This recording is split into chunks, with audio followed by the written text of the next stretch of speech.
All over India basis আমাদের এই trust, সমস্ত রকম লাইসেন্স প্রাপ্ত এই ট্রাস্ট, এই চ্যারিটেবল ট্রাস্টের মাধ্যমে সমস্ত শ্রেণী ভেদাভেদ, দলমত নির্বিশেষে, শ্রেণী ভেদাভেদ নির্বিশেষে সমস্ত শ্রেণীর মানুষের, সমস্ত ধর্মের মানুষেরকে নিয়ে আমাদের এই আদিশক্তি জয় ভোলে চ্যারিটেবল ট্রাস্ট গঠিত হয়েছে, যার কর্ণধার আমি স্বয়ং নিখিল শুকুল এবং আমাদের ট্রাস্টির সেকেন্ড কমান্ডার হচ্ছেন তাপস দাস, আছেন স্বপন শিকদার।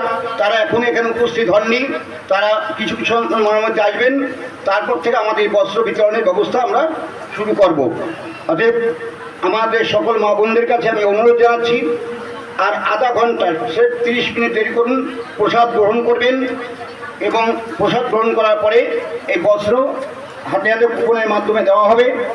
ইতিমধ্যে আমাদের এখানে উপস্থিত হয়েছেন আমার পথপ্রদর্শক, সমস্ত দলমত নির্বিশেষে উঠে মানুষের সেবার জন্য যিনি কাজ করতেন দীর্ঘ বছর।